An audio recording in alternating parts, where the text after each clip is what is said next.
जब ठगे गए गणेश जी। गणेश जी विघ्न विनाशक व शीघ्र प्रसन्न होने वाले देवता हैं। अगर कोई सच्चे मन से गणेश जी की वंदना करता है तो गौरी नंदन तुरंत प्रसन्न होकर उसे आशीर्वाद प्रदान करते हैं। वैसे भी गणेश जी जिस स्थान पर निवास करते हैं उनकी दोनों पत्नियां रिद्धि तथा सिद्धि भी उनके साथ रहती हैं। उनके दोनों पुत्र शुभ व लाभ का आगमन भी गणेश जी के साथ ही होता है। कभी कभी तो भक्त भगवान को असमंजस में डाल देते हैं। पूजा पाठ व भक्ति का जो वरदान मांगते हैं वह निराला होता है।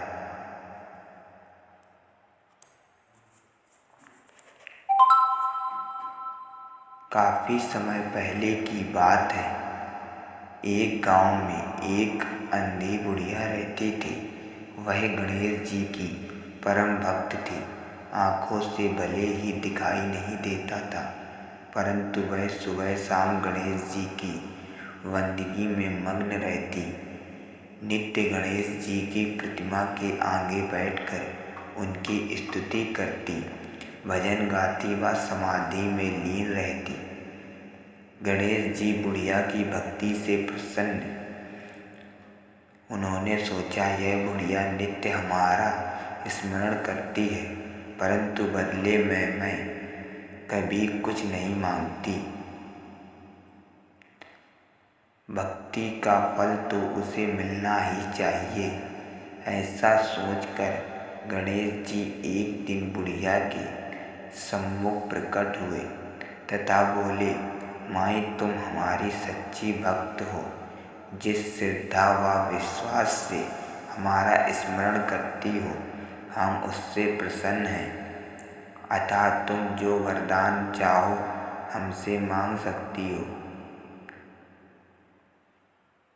बुढ़िया बोली, प्रभु मैं तो आपकी भक्ति प्रेम भाव से करती हूँ, मांगने का तो मैंने कभी सोचा ही नहीं। अतः मुझे कुछ नहीं चाहिए।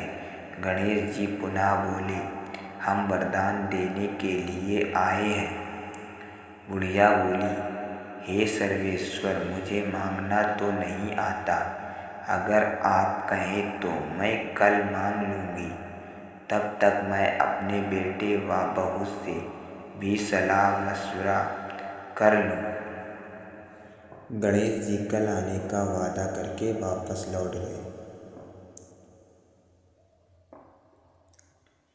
बुढ़िया का एक पुत्र व बहू थे। बुढ़िया ने सारी बात उन्हें बताकर सलाह मांगी। बेटा बोला, माँ तुम गणेश जी से ढेर सारा पैसा मांग लो, हमारी गरीबी दूर हो जाएगी, सब सुख चैन से रहेंगे। बुढ़िया की बहू बोली, नहीं, आप एक सुंदर पोता का वरदान मांगे, वंश को आगे बढ़ाने वाला भी तो चाहिए। बुढ़िया बेटे और बहू की बातें सुनकर असमंजस में पड़ गई। उसने सोचा, ये दोनों तो अपने अपने मतलब की बातें कर रहे हैं। बुढ़िया ने पड़ोसियों से सलाह लेने का मन बनाया। पड़ोसन भी नेक दिल थी। उसने बुढ़िया को समझाया कि तुम्हारी सारी जिंदगी दुखों में कटी है। अब जो थोड़ा जीवन बचा है वह तो सुख से व्यतीत हो जाए। धन अथवा पोते का तुम क्या करोगी अगर तुम्हारी आंखें ही नहीं हैं, तो यह सांसारिक वस्तुएं तुम्हारे लिए व्यर्थ है। अतः तुम अपने लिए दोनों आंखें मांग लो। बुढ़िया घर लौट आई। बुढ़िया और भी सोच में पड़ गई। उसने सोचा, कुछ ऐसा मांग लो जिससे मेरा बहू व बेटे सबका भला हो। लेकिन ऐसा क्या हो सकता है। उसी उधड़ तेन में सारा दिन व्यतीत हो गया। बुढ़िया कभी कुछ मांगने का मन बनाती तो कभी कुछ, परंतु कुछ भी निर्धारित न कर सकी। दूसरे दिन गणेश जी पुनः प्रकट हुए तथा बोले, आप जो भी मांगेंगे वह हमारी कृपा से हो जाएगा, यह हमारा वचन है। गणेश जी की पावन वचन सुनकर बुढ़िया बोली, हे गणराज, यदि आप मुझसे प्रसन्न हैं तो कृपया मुझे मन इच्छित वरदान दीजिए। मैं अपने पोते को सोने के गिलास में दूध पीते देखना चाहती हूँ। बुढ़िया की बातें सुनकर गणेश जी उसकी सादगी व सरलता पर मुस्कुरा दिए। बोले, तुमने तो मुझे ठग ही लिया है। मैंने तुम्हें एक वरदान मांगने के लिए बोला था, परंतु तुमने तो एक वरदान में सब कुछ मांग लिया।